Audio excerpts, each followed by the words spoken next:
So I had a little fun with this slide. I'm not another LinkedIn coach with those skippable look at me videos.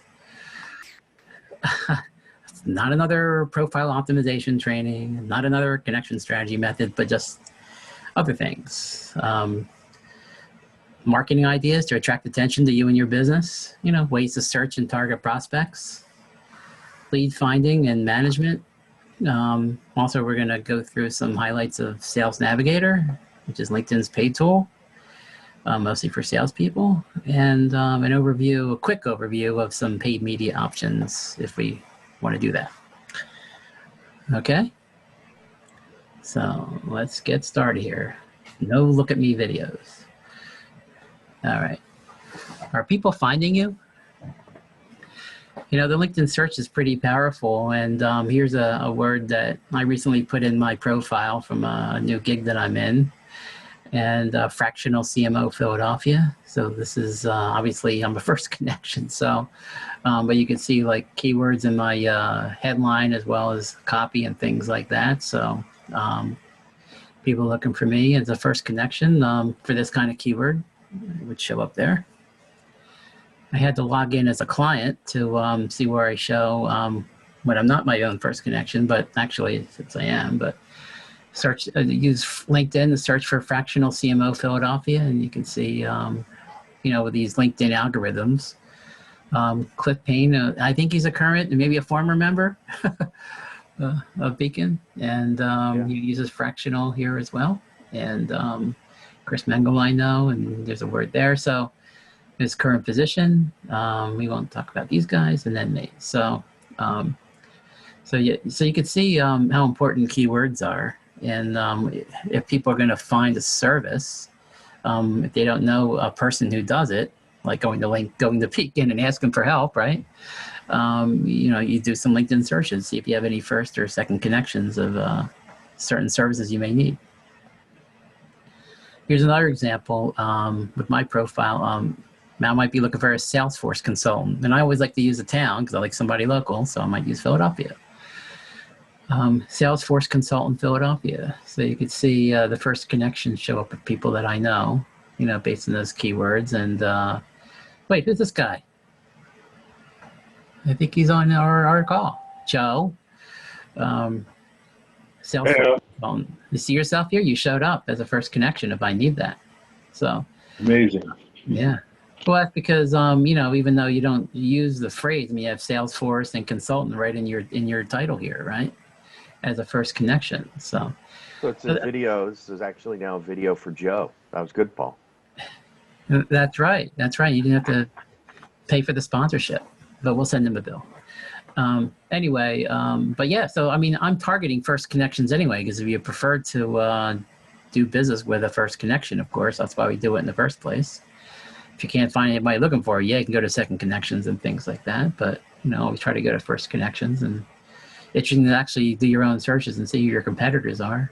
And but that's important. It's all keyword related. So you can adjust your keywords and of course in your profiles, your titles, and even your services provided. Just go into profile settings and click the pencils anytime you can and make sure you got the right keywords in there. Now, another thing you see on your profile, and I'm not sure people look at this stuff as much, but it's a dashboard, and it's only private to you, of course. Look, I'm an all-star. I'm not even sure what that means. They tell you, like in a certain time period last week, how many people viewed your profile, and of all the posts you're writing, how many people viewed your post, and how many times you show in search, which is important to me.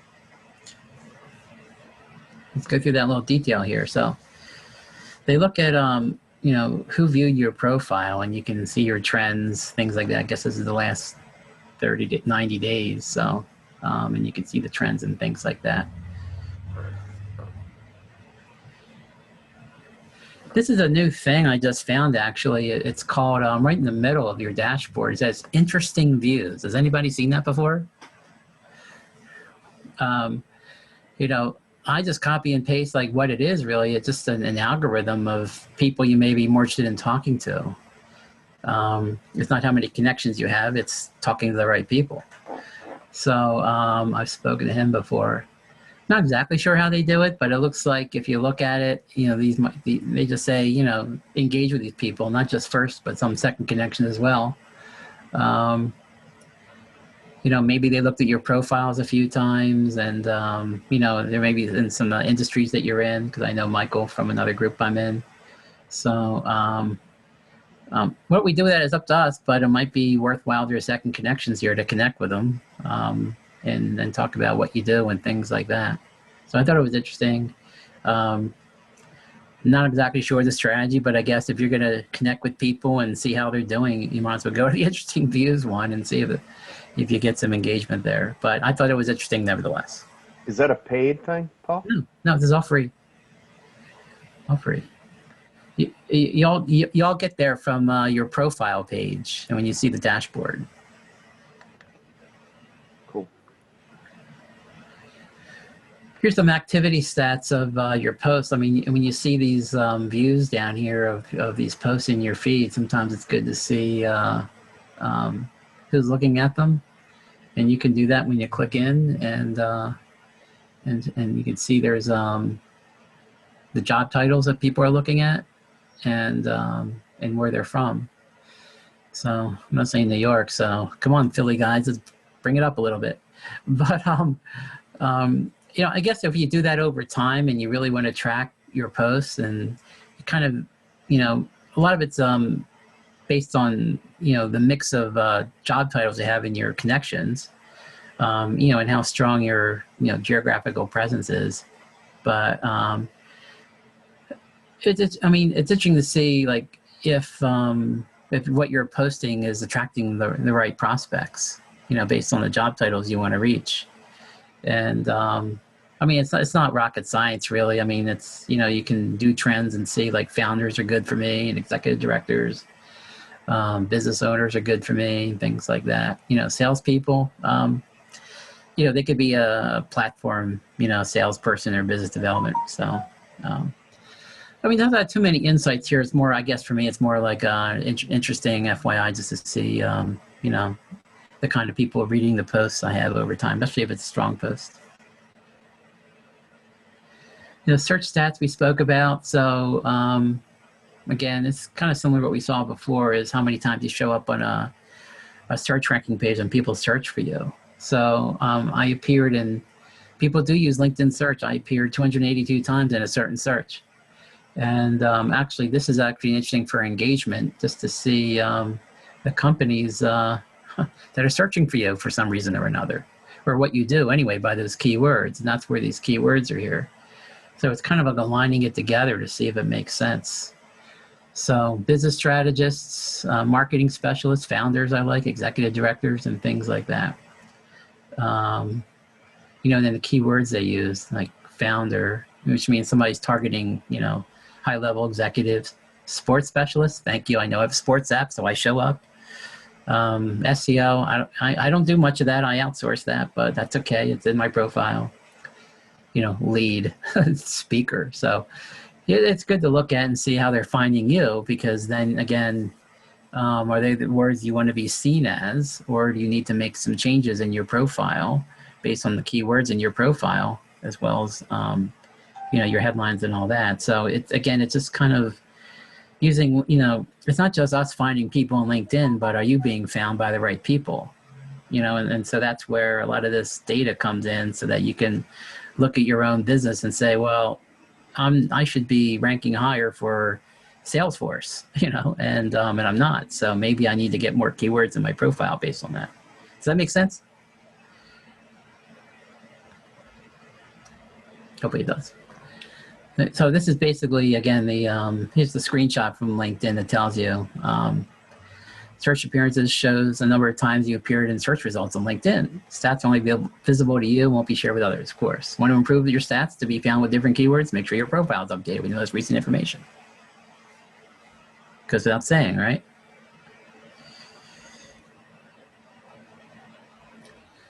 This is also new, by the way, online events. You can see that in your profile, and especially the mobile phone, they'll give you recommendations based on the kind of groups you follow and keywords and the kind of content you share and things like that.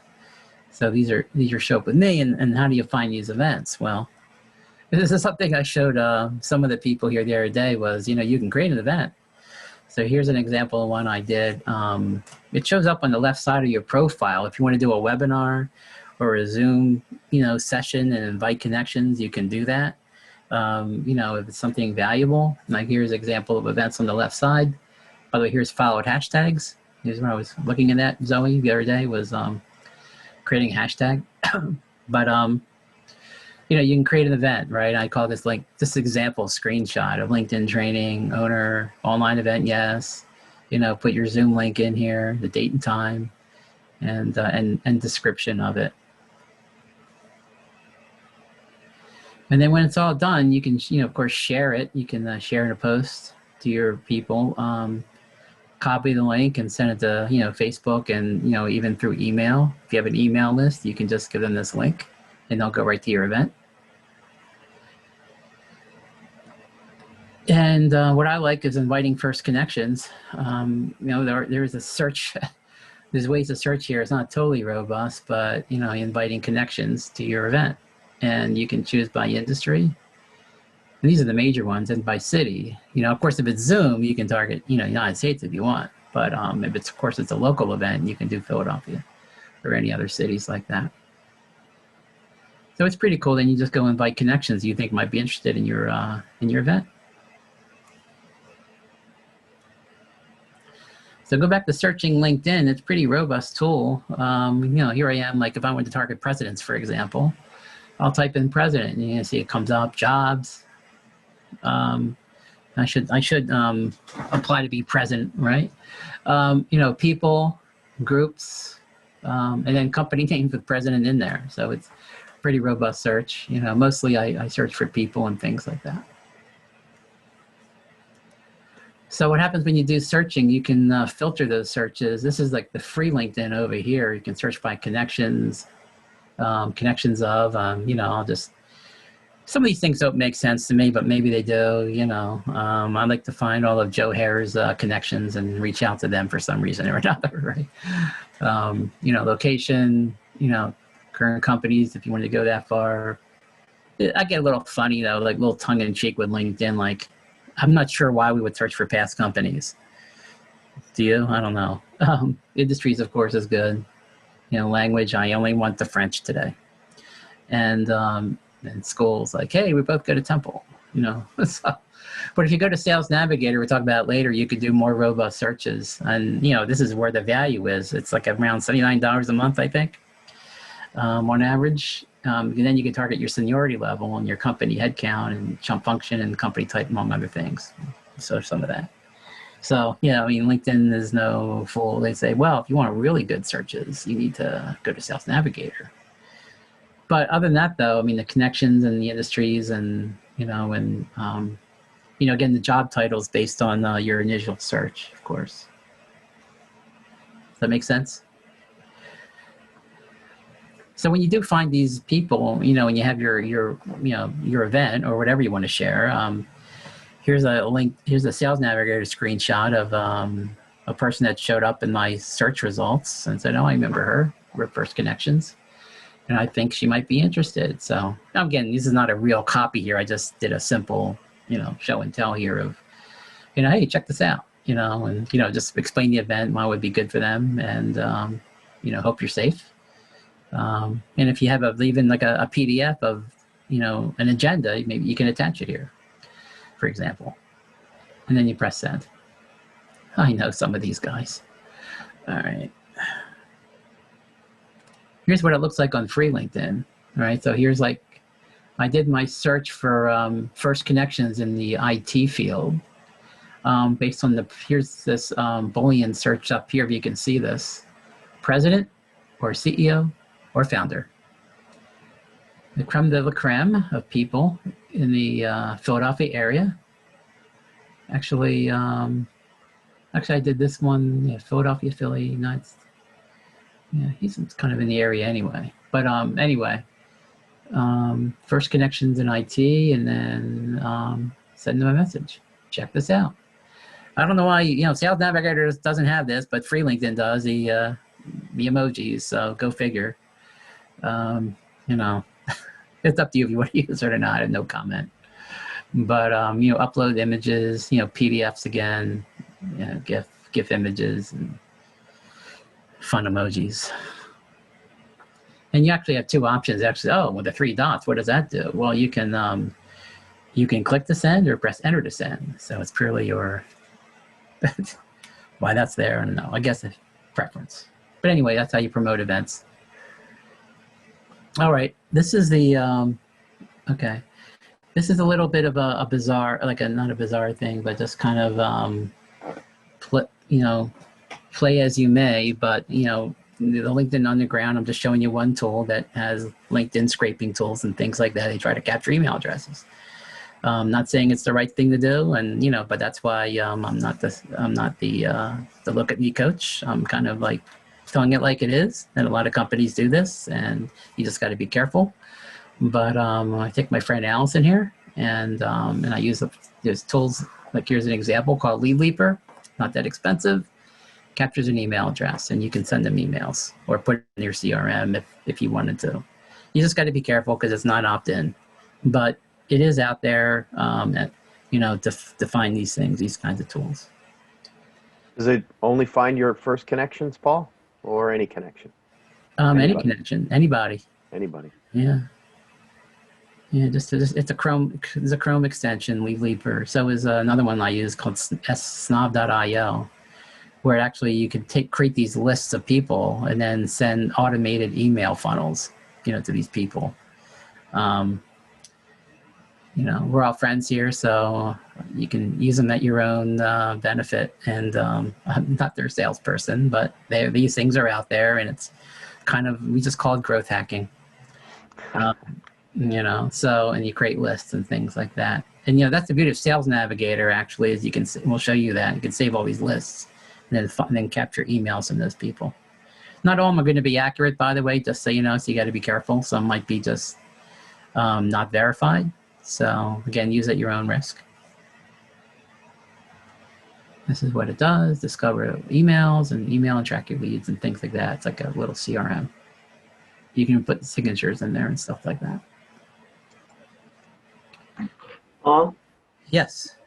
Are you familiar with sort of using some kind of a CRM, but getting your LinkedIn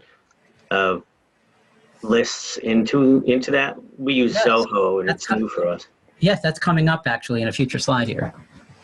Right about 2:38, you'll see it. So, yep, thanks.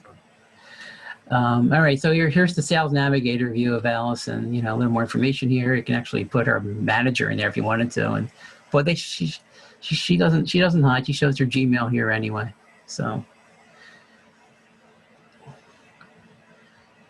actually, we'll go back to your question here. Maybe it's earlier than 2:38, but you can save your leads and stuff like that on Sales Navigator. Oh, we've got the Sales Navigator part, by the way, and actually it's pretty crazy stuff here. I mean, you save your leads, right? Because that way, anytime a lead posts on LinkedIn, you get notified.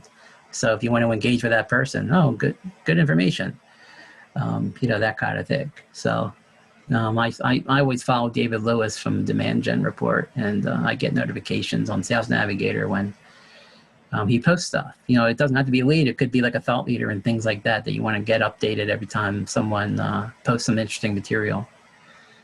You can save leads and you can save accounts as companies as well.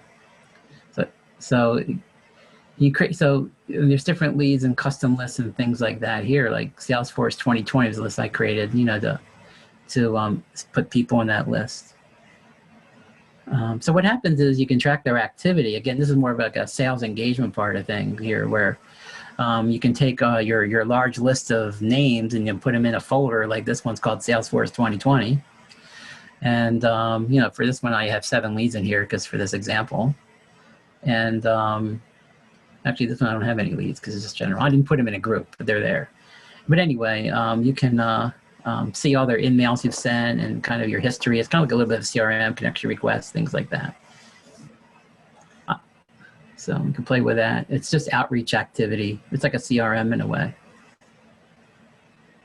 won't get too much detail. Everything's on LinkedIn here, but I mean, there's a lot of information here on what you get from this outreach activity column.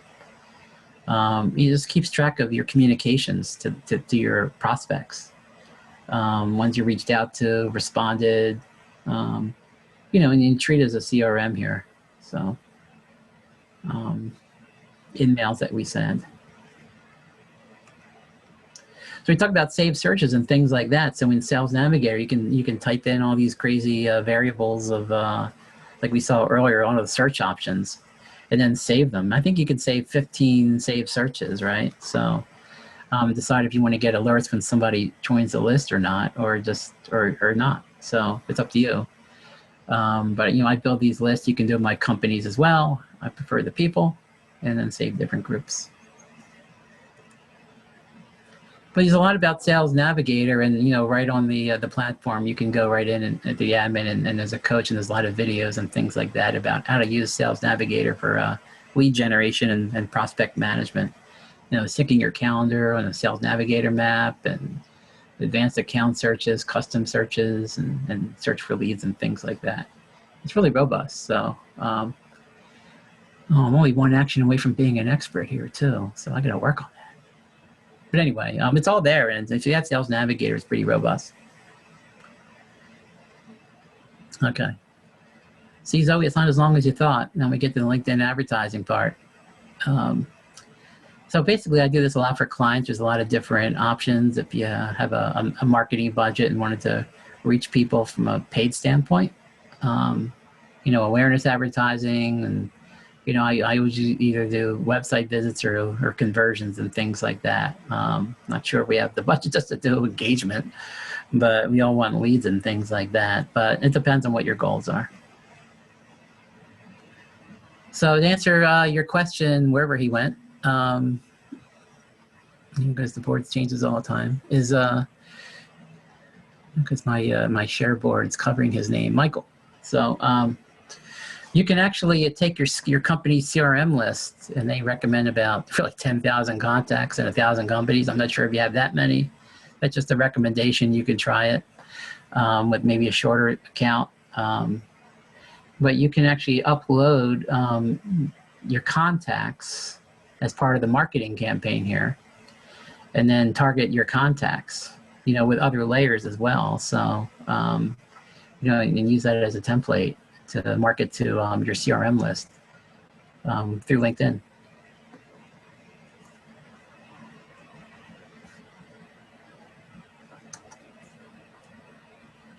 Now we're getting to the marketing, the advertising side of things. So might be a little bit in the weeds, but I'll go through it anyway. So LinkedIn retargeting. So you can actually there's a number of ways to retarget people on LinkedIn. What that means really is anybody who's been to your website, you can, and did not convert, you can retarget them with another message to get them to come back to your site. I think we all sort of know what retargeting is, right? It's those ads that, we've seen because we've been to a website. And really, again, the purpose of retargeting is don't forget us, come back and convert. So you can do that, or maybe you just have another service you want to promote to people who've been to your site, things like that. Retarget them by website visits or even specific pages if you have enough traffic. Video ad views. If you post videos, you can retarget people who view your videos, and anybody who opened your lead gen forms. That's another campaign on LinkedIn to generate leads right on LinkedIn. There's lots of ways to target people. Companies, categories, the industries, connections, even growth rate and things like that. Industries, company names, things like that. I mean, there's a lot of variables you can look at with LinkedIn. I'll show you some examples. These are some newer ones. Now, I haven't really tried them yet, but who's your target audience? Well, you have like different growth levels of companies. And I guess they get that through different resources. 0 to 3, 3 to 10, 10 to 20, 20% growth. I don't know. I think I would probably target negative growth companies maybe. Well, I mean, just maybe it's, like, hey, congratulations on your growth. You need marketing help? I don't know if I would do that. But some companies that are growing might need some, some services help, like maybe it's M&A help or, or some other, growth with technology. They need to, they're expanding, things like that. So I guess it really depends on your objective and what your business model is. If you were going to advertise on LinkedIn to companies like this. And some of these are newer as well. I haven't really tested them. They're innovative companies. I'm sure I'm on the list somewhere. Fastest growing and things like that. That's always interesting. Australia, if you want. Don't ask.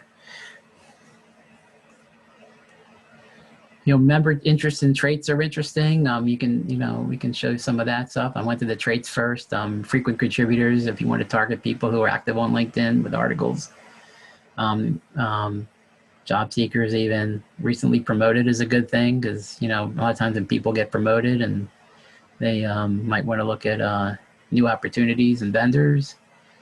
I don't know why I would target frequent travelers and why LinkedIn tracks that. I'm not sure, but it doesn't work today anyway, right? Some general stuff here, company size, of course, myself only. I don't know why that's here, but 2 to 10 different company sizes. It's not going to make fun of LinkedIn's verbiage. This is actually one I like, though, is member groups, because you just start typing in a keyword and you can get to choose different people in groups. And remember, it's not just the groups itself, but you can overlay job titles and functions and company size and things like that. So you really get a tight audience. And you got different ad types here, just a regular image is most popular. Carousel image relies people to, like on Facebook, to swipe because you have a fuller story to tell. The video ad, even small text ads, which don't appear on mobile, by the way, so I don't usually use them. In the message ad, you might have seen, you get a lot of these like sponsored emails and stuff. The interesting part about a message ad, though, is it's like an email with a subject line. And you only get that notification when your prospect is actually on LinkedIn. So if they're on LinkedIn, they get a notification that they got a message. It's up to them to open it up, of course. That's the beauty of a strong subject line. This is actually a new unit. It's called a conversation ad. It's kind of like a bot talking to another bot in a way. It's actually pretty interesting here. I think I tested it a couple times, but I need to do it again. You're basically saying, hi, Aaron, my name is Joe, and I lead product development here. Our clients close 80% more deals. Would you like to learn now? Instead of typing, it's like, like happy birthday or whatever, you say, oh, let's see case studies. Tell me more and link and go to your website instead of having to manually type stuff in. And then if you tell me more, it goes to like another information here, like a follow-up message, sign up for a demo, right? So there's your lead generation, or learn more again. It goes to your website. So it's kind of like telling a story based on what the user wants to see if they actually open up the ad at all.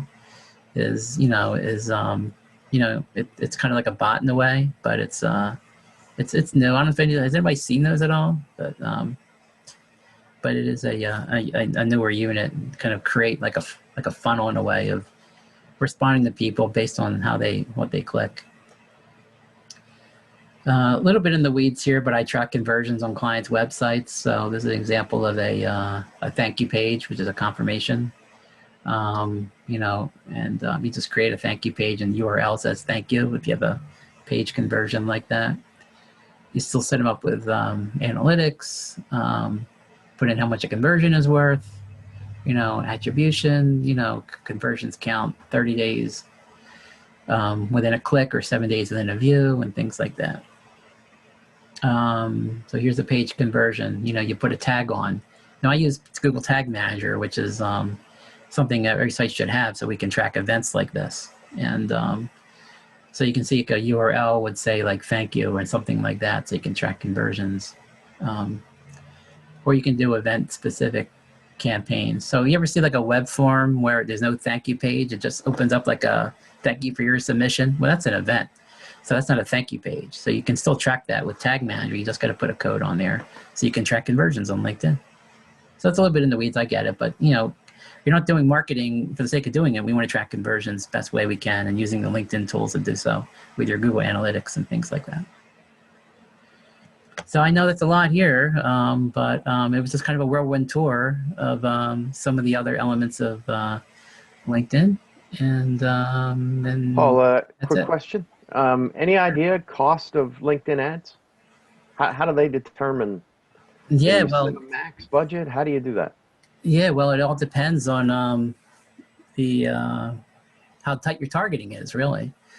I've seen it, $12 or $13 a click with a very tight audience. So it's not, let's just say it's not cheap, for ads like that.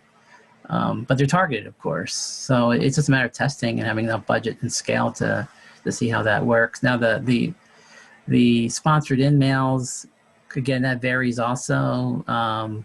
Maybe 30, 35 cents is on average per send, not per click or anything. But you can track all those metrics. But again, that's just kind of like a test. And so I think it just depends on, like I said, is how tight your targeting is going to be. You can put a bid in there if you want, or let LinkedIn, using their AI to optimize the bids automatically for the lowest price.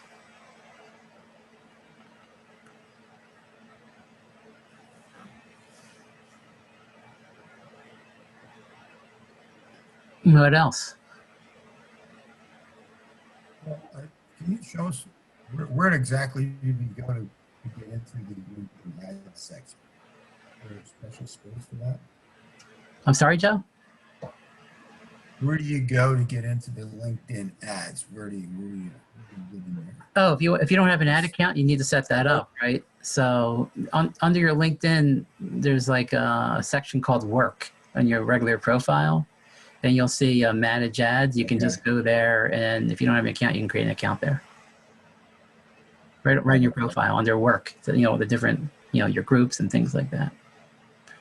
Profile setting. I mean, it's all there, like Navigator and other things.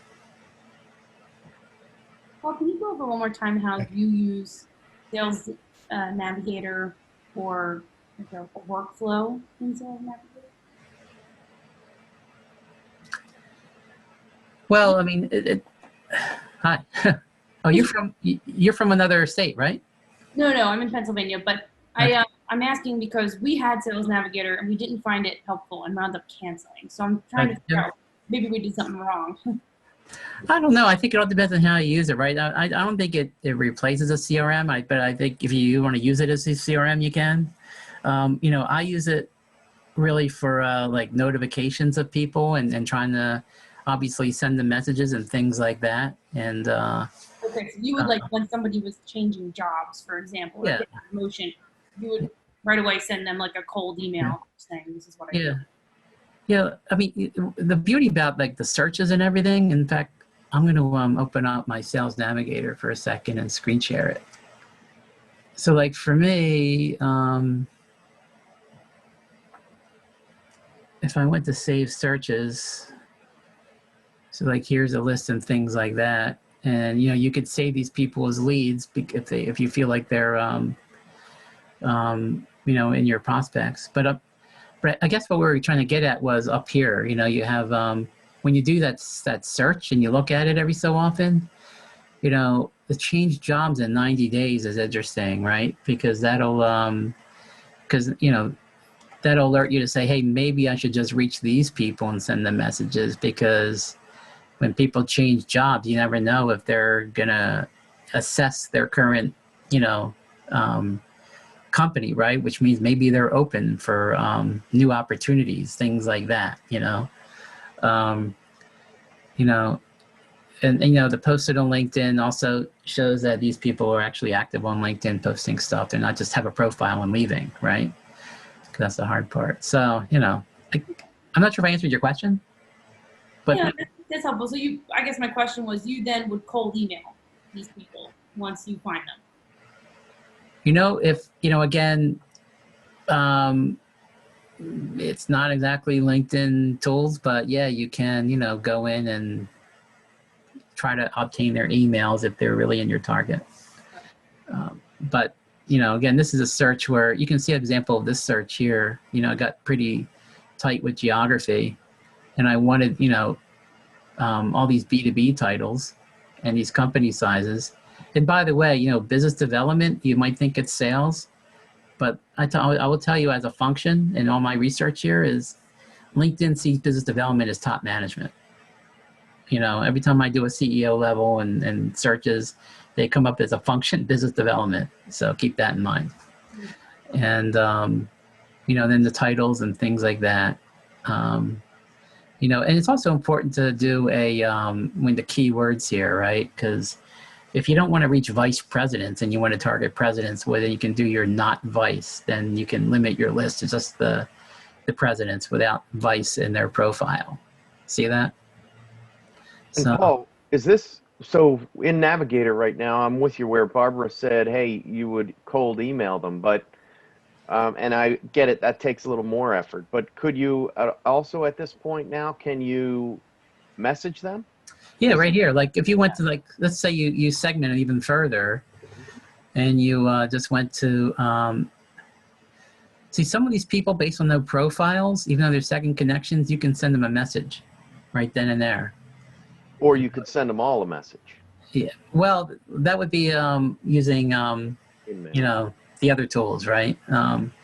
This is designed for one-on-one really, but, Oh, it is. Okay. but when you send these in-mails out, I mean, for Sales Navigator, we have like 60 a month. So you can send custom messages out, put a subject line in there. The beauty of Sales Navigator versus regular LinkedIn is you get to put your subject line, a signature in there, with your contact information. And then just type your message in here. And then again, you can also see what else you have in common, like not just the connections, but groups that you're in together. And you can see the kind of posts he's been doing. I don't think this would be a prospect, but he's happened to show up. But yeah, and then you can go down and say, hey, how's your new position coming along? And here's what I do. And, would you like to connect?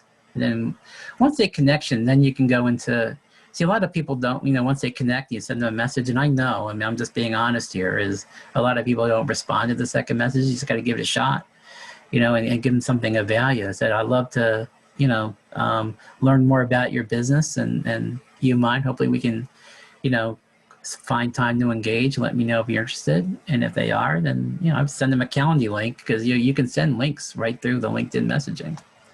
And just make it easy for them to, set up calls.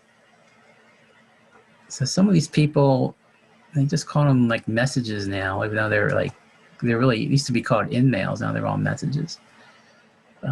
Things like that. Here's somebody who started a new role 1 month. That's actually interesting too. 1 month, right?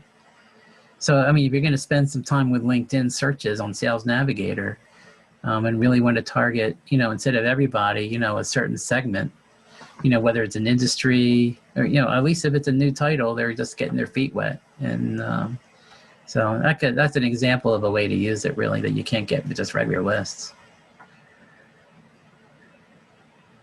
And if you save them as leads, let's see. Here are my saved leads.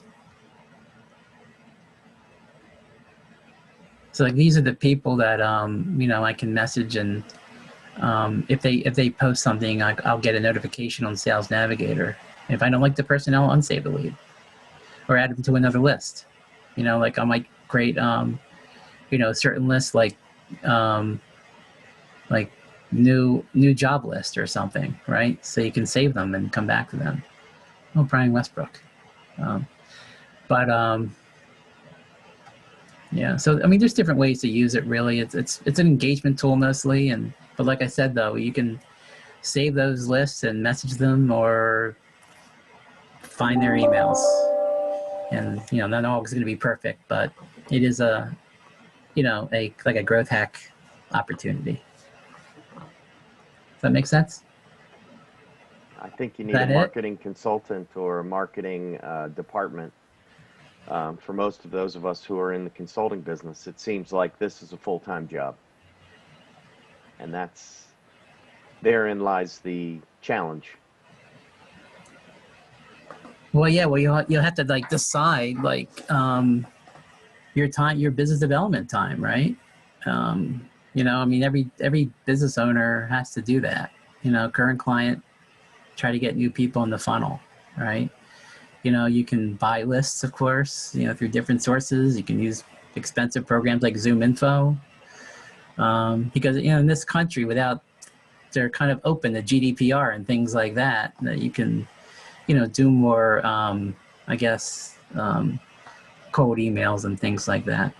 But it's an individual basis here. Is how do I find new people? I mean, we're networking, but it's a little hard right now. You just sometimes it just want to get people into your pipeline and send them a really compelling message, even if it's an email. I'm doing that with a client right now.